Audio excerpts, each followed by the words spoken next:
Nico O'Reilly, the saviour for Manchester City, 2-0 at Goodison Park. It's a massive win. Look, we didn't play well at all, if I'm being honest. For the first 70 minutes or something like that, City were really poor, and we're all crying out for changes, absolutely desperate for changes, if I'm being honest. And we got the changes, not the ones I probably would have made personally with Kovacic coming on, but what do I know? Kovacic, of course, changed the game with his aggression and getting that second goal. But Doku was massive in terms of the injection of energy, and we got a big 3 points. It is frustrating watching City be sort of lethargic and limp and not really offer too much, but ultimately this is where the season's at right now. It's very much get the job done territory, and this is where we are right now in the table as well. We're currently 4 points clear of the Champions League chasm, is what I'm going to call it right now. So obviously Villa and Chelsea both got a play still, but you can only win your games and hope for the best. You've only 5 games left for City as well. Villa have got Newcastle coming up very soon. Up the Georges, on the Georges. Fingers crossed they can get a result there for us. Forest have got, is it Spurs away at Monday? That might not be easy given Spurs' result the other day. And Chelsea have got Fulham away as well. I think Fulham could get something from Chelsea there, if I'm being honest, right now. So we could be in a really good position and come Tuesday morning after the Forest game's over as well. So all we can do is win, and then hopefully when you look at the games coming forward as well with City's fixtures, obviously Villa is massive. Is that Tuesday, is that, I think? Yeah, I think it's Tuesday night, isn't it? Then you've got Wolves at home, which is very winnable. Southampton away, very winnable. Bournemouth at home, I think we should win too. I think we should do this now. This was a game that I wasn't expecting City to win today. I was hoping, but I wasn't expecting it. So I'm feeling a lot more confidence after that. Performance. I think we should just about get top 5 now, We weren't good today. I'm going to be honest with you. There is an element of Guardiola being far too wedded, I would argue, to the older players, the uncles, everyone's calling them online these days, the unction. When you look at that lineup there as well, it was frustrating watching the chronic lack of ideas in the first half. Nunes at right back, it made sense given the physicality of Everton. You wanted that at Goodison, given Rico is not the strongest. Diaz-Vardiol carried on, and Nico O'Reilly carried on as well. Obviously, a game changer in the end, and it made sense. I don't mind Nico Gonzalez and Gundogan in midfield. We've seen it before, and of course, you have to play De Bruyne after last week. And Marmoush, Bernardo on the right wing I thought was stupid. Saviour on the left wing I thought was even more stupid. Saviour does not suit the left wing at all unless he's got Haaland to aim at.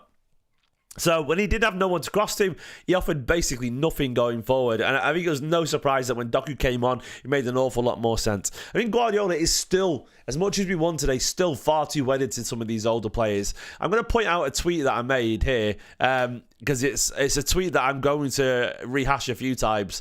I tweeted in March, said, I know there's a temptation to keep some of the older players to pad out the squad, but I can't shake the feeling that some of these guys need to be forcibly extracted from Pep's grasp for everyone's sake. We need to start looking backwards and just move forward quite dramatically. That era is over. I still stand by that absolutely massively. We got the win today, but it was ugly. And I still maintain the win came about because of the injection of pace from people like Doku and so on. Look, we can't be leaning on De Bruyne, Gundogan, Bernardo, and all of those type stuff. We just can't. It was 1,000 passes with absolutely nothing coming from it, and that's my frustration with it. I think Pep got it wrong, unfortunately. And I look at the stats in the first half in particular, it was an absolute snooze fest. That's the first half stats for you there. One chance, which of course was De Bruyne towards the end, but absolute minimal threat. Until the second half, of course, when things changed at the end, and eventually we were good value for that. But those big chances came at the end of the game there as well. And, we took our chances at the end and won the game. We deserved it in the end. But, Everton, Tarkowski hitting the post. A good save from Branthwaite as well from Ortega. Ortega, by the way, had an excellent game today, by the way. And we got the win. I am very much in the get the season out of the way mode. I don't think City are going to be great this season. I think there's too many variables at play, too many injuries and all that kind of stuff. And I'm not going to moan at Pep too much, but I do think he is slightly wedded to those players. And I get it. He loves those players. He's been for a lot from them. He trusts experience. And a lot of managers would do the same as well, given they are legends in the game. But I think we have to accept that, I think some of these guys have to move on, if we're being honest. I'll talk about the positives, because there's no point in me sat here just, moaning about things that happened and we need to change. I want to talk about Vardiol. Vardiol, I think, was excellent at centre-back. I think he really suits that role. We've only really seen Vardiol left-back at City, and I did say, and some people will remember, that I feel he's too talented just to end up as a centre-back, but... You know, what I loved about Vardiol left-back was this technical ability and this goal threat that he had and this natural ability in many roles, you know, across the forward line and so on as a left-back. But we've got Nico O'Reilly right now. Sorry, it's just something caught my eye out the window. I thought it was a drone over my house. It wasn't. It's just a bird barely moving. Getting distracted very easily. But yeah, we've got Nico O'Reilly now who can get forward and do a very similar thing with his versatility. So in that instance, look, when you've got no Stones and no Akanji and all that kind of stuff and Ake, I get Vardiol playing left back again and looking so comfortable there. I actually don't like Vardiol's one-on-one defensive ability as a fullback. I don't think he's naturally that great at it. I think defending as a fullback and defending as a centre-back, they're two very different skill sets. Defending as a centre-back is all about reading the game and knowing when to move and all that kind of stuff. And it's just scanning across the pitch and choosing the right moment to move. I think Vardiol is very good at that. But defending one-on-one against tricky wingers is so hard. It's really, really, really, really hard. And I think you have to be big and leggy like O'Reilly and all that kind of stuff. I think it helps. I think O'Reilly actually might be a better one-on-one defender than Vardiol, even though he's not a defender, because I think he just has those 6'4" long striding legs, which makes such a difference. And I think Vardiol suits that role, so I thought he was excellent today. An incredibly smart player who reads the pitch perfectly. And maybe there's something in Vardiol and Diaz or Kusanov going forward. Yeah, I like it. I really like it. And Nunes got the assist again. Look, Nunes, I maintain, I think Nunes has been a failed signing as a midfielder. He has. As a backup squad player, as a right back, it's fine. I still want an elite level right back because I don't trust Nunes in the big games, but he is getting better. I don't trust Nunes not to make a mistake in a big Champions League game or something like that. I don't think he has the focus for that, but I will give him credit where he deserves it. I always will do. I think Nunes is doing a good job at right back right now, and he's consistent, and he got an assist that changed the game. Absolutely fair play, and I will never not give someone credit if they deserve it, you know. Yeah, absolutely. Absolutely deserves the credit today, and he's turned into a good squad player. If he wants to be here next season as a rotation option for hopefully a new right back, I am more than fine with that. I don't think he'll turn into a world-class right back, but stranger things have happened, if we're being honest. Nico Gonzalez was fine, very much part of the passing today. I think Gundogan didn't quite have the same impact as he had recently, though he had a couple of decent little darts, actually, to be fair. But yeah, but Nunes, by the way, Seth, as a backup, fine. Him and Rico, if they want to be back up to new right back, that's fine by me. He's got the legs, he's got the energy, the versatility. And I'm fine for that. But Nico O'Reilly as well is another one. I still want a left back, a traditional one, but he's played his way into the team right now, mate. He's absolutely there on merit. Elsewhere, De Bruyne. Look, De Bruyne against Palace last week was a breath of fresh air. But it was a stinker today, unfortunately, from De Bruyne. I know the stats give him a 7.3 there, but I don't think he was good today, unfortunately. I disagree with Seth, unfortunately. I don't think he had a stinker. I think he had a very average game, and I think it's a stinker by De Bruyne's levels. He's fine. He works really hard. But I think Kev misplaced a lot of passes today. He gave the ball away an awful lot. Yeah, I don't know. I just felt... his pass accuracy was low by even his standards, and he lost the ball all the time. Lost the ball 20 times today. And he didn't really... One key pass, which is very un-De Bruyne-esque. Like, I was amazed how often he gave the ball away and got caught in possession. Maybe Seth thinks he was the best attacking player. Well, mate, I don't think anyone played well before Doku came on attacking-wise. I don't think there was anything that was good. So you can say everything that was good came from him. Fair enough, mate. But I would say we did nothing good before that. Some okay stuff, but nothing good. And bear in mind... where the level is these days, I don't know. I thought, ultimately, I think this is what we'll get from De Bruyne, the odd moment of brilliance, but 400 grand a week, I get it. I actually get it. And I'm very much in the category now of just let them all go. Let them all go. Move on from them. Just accept it. I love it when people get annoyed at coaches, by the way. I mean this sincerely. Well, you might think he was all right, Seth. I'm not saying he wasn't all right. I'm just saying he wasn't good. All right, it's different to great, you know? 400k a week stuff? I don't know. But when people get annoyed at coaches, by the way, like, what are you basing that on? Because I can't see any discernible metric on which to judge a coach's impact. I can't. I don't know what a coach says. I don't know what a coach does on the training pitch. Like people moaning about Lilo and Carlos Vicente in the chat. Like I can't judge coaches. I can only judge the players and the manager. Like ultimately, if the coaches aren't challenging Guardiola, that's on Guardiola too. That's on the sporting director. I will never ever pass any judgment on a coach until I know anything about a coach, because I just don't know. I don't know. I just don't know. Like, it's like I just can't see it. There's no visible metric to judge a coach's impact on. Kit man not good enough, exactly. I can judge the kit makers for what it's worth, because I don't know. I don't get that. I think you're looking in the wrong the direction when you start to blame the coaches. Blame the players, but never the coaches. I mean, I just don't think you can do. Unless they've. I don't get it. But anyway, we made the changes eventually. Doku with massive impact. I thought Doku was great. He was so lively, so aggressive. Really aggressive. Immediately, look, 3 out of 3 dribbles, 20 touches. He forced them back. Look, he didn't necessarily create anything directly, but he did. The amount of times he terrified them and got forward, and he pinned them back. So good. The one thing I'll say about Doku is I would always rather have him in the squad than not. I think there's still a chance Doku could get better at some point. I don't know how much better he'll get.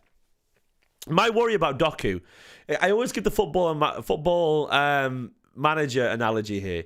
Did anyone ever use like Champman Edit or Football Manager Scout or whatever it's called? And you could see their potential. And you could see like you sign up, and it's the potential of Football Manager or Championship Manager. When I played it 10 years ago, was out of 200. Do you remember that? You'd have like out of 200. And a player that had -2 would have the ability between 160 and 200 as potential. And a -1 would be somewhere between 120 and 200. Do you remember that? Like years ago. Does anyone remember that? I always worry about Doku is that we signed a guy who's like 160 ability, but his potential is 164 ability. I worry if he's going to get much better. I don't know if he's going to get a lot much better, but I might be wrong. But I don't know if Doku is ever going to be a killer in front of goal. I think he's a great dribbler, and I think he's going to be that same guy. But if someone said, would you take a guy who's 7.5 out of 10 every week in your squad always? Yeah, I would. I'd take the Doku in a heartbeat. Because what I like about Doku, even if I'm wrong on that, is Doku is relentlessly aggressive. He makes things happen. He's an incredible impact sub. Really, I love his courage. I love his courage, Doku. Even if he doesn't always have the end product that we want, and he might get there one day, he might not. My gut tells me he might not, but I might be wrong. I don't know, but I look back throughout his career, and he's played, as much as he's young, by the way, he isn't young at the same time. You got to look at Jeremy Doku in terms of his career and his minutes. So Doku is young, but Doku is also, I'm going to scroll back here, Doku's been playing football for like 7 years. He's had an awful lot of football. I mean, look at all these games he's played. This guy has played an awful lot of football. He's played so he's not a kid. Sterling was a lot younger than, Doku, and I don't know, maybe I'm wrong. So I don't know if he'd have to be a great goal scorer, because Doku is not like, he's 22, but he's not like Saviour where he's played for 2-3 seasons. This is his 1, 2, 3, 1, 2, 3, 4, 5, 6, 7. This is his 8th season. So maybe he could be, but I don't think he's a young player. I think experience, it's like, I wouldn't say Foden's a young player. It's all about the minutes on the pitch as opposed to the age. So I think Doku is actually got the experience of a 27-year-old, 26-year-old. So, and that the 26-year-olds can still get better for what it's worth, So we'll see. Anyway, we'll see. But I'm not trying to dig him out anyway, because I think he was great today. So I think he changed City. The point I'm making is I always want Doku in the squad, because I think you'd be silly not to, because I think he's such an absurdly unique footballer.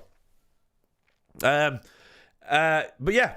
Great, keeping the team. Kovacic, fair play. Look, back-to-back goals, very similar goals. Is that my wife calling? Did you hear the buzz then? Do you want to know what my wife just texted me? Ruben message said he's actually I'm not going to read that actually, because it's I'm not going to read it out for various reasons. It's about Ruben being adorable anyway. But he's just no, I'm not going to read out. But yeah, a massive win today, an absolute massive win today, and I'm buzzing for it. I'm buzzing for it. We need it today. I do have a downer to talk about. Bernardo Silva. Bernardo played the pass for Núñez on the overlap. Yes, I'll give him that credit. I am disappointed. I just feel like Bernardo in 2025. I think McAtee should have played that role today, or Oscar Bob. I don't really... Bernardo played the pass for Núñez, which was a nice little pass. He played one in the first half as well. But mainly, Bernardo he can't really dribble anymore. He's lost a half a yard of pace, I would argue. And his clutch goal thing is gone. And McAtee has got such a hunger for goals, and his movement against Palace was excellent, and he works a little bit. He's a bit faster than Bernardo now. He's definitely a better goal scorer. I think Bernardo, he had that nice little spin, but then he fell over and did nothing with it, Michael. It was nice, but, I love Bernardo. He's an absolute legend. He's one of my favourite City players ever, actually. I think, when I think of Bernardo Silva, by the way, I think of my love of Zabaleta. But I think if Zabaleta had more technical quality, he has Zabaleta's heart, Bernardo, but actual world-class ability at the same time. So the point I'm making is, to me, Bernardo is, for me, he's a world-class player who's also a cult hero. So I'm trying to say is I fucking love Bernardo. Like, he has that sort of Zabaleta likable trait of like an intense warrior and also a shithouse and also brilliant and also been there in some clutch performances. So I need to caveat this with my love Bernardo, but I don't think Bernardo has the joy to his game anymore. He hasn't got the joy. The joy of Bernardo was his mesmeric footwork, his clutch goals, his waspish-like tenacity, his intelligence, and I think the joy of his football has gone a little bit. It could come back, I don't know, but he's in the twilight of his career now, as Michael said in the chat there. Mikel Andreas, sorry. And I don't know if we should hang on to him anymore. Like, I would much prefer Oscar Bob out there or McAtee. Both of them. I think both would do a better job.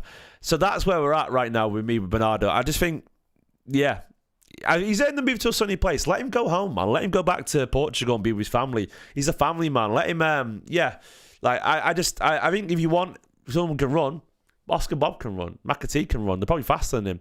They're both better goal threats. They're both got ingenuity, more creativity. I think it's just the time. And I don't think he's abysmal, but I think he's lost the magic. And I think the only real role he's got right now is as sort of a box-to-box midfielder. And I think he actually had some good games recently. Against United, he was our best midfielder in a terrible game, but he worked hard and stuff. But yeah, so that's where I'm at with Bernardo right now. I think we just have to let him move on. But yeah, a massive win, absolutely massive win. Marmoush did come alive towards the end, to be fair. He did. Marmoush was quiet until he had a bit of support and a bit of liveliness around him. I don't think it's a coincidence that he came alive, and we got the win eventually. So as much as we picked, there are things that I would like to change and move on and so on, but it's the weird season with so many big players out. Rodri, Haaland, our two best players, you would argue. Two world-class, undeniably world-class players. We've got no Stones for ages. No Ake. Ake's world-class. Stones at his best is world-class. I think they're all world-class at their very best. Not all these players out. We had no Bob. Bob's not obviously. Look, it's been difficult. It's been a weird season. We still could accomplish something. We still could win the FA Cup and still get top 4, top 5. And who knows what we'll do in the Club World Cup. It could be weird. We could end up with this season, man, with the Community Shield win against United, Champions League football, a bunch of new players coming in. O'Reilly, a youth player, established himself. Marmoush, a new goal scorer, established himself. Winning the FA Cup and maybe even Club World Cup. Who knows, man? I don't think we will win that. But the point I'm making is it could be a weirdly successful season despite everything. So we'll see how it goes. Guys, thanks for watching this video. Give it a like. I will be live tomorrow for 5 Things Learned. For now, we've won. It wasn't pretty at times, but we got the job done. Goodison is not easy to go. It really isn't. Love you, City. Love you, Gundo. Love you, Kovacic. Thank you for the assist and the goal at the end, those two. Love you, Nico O'Reilly. Núñez, thank you very much as well. Love you too. I love you all loads. Bye-bye in a bit.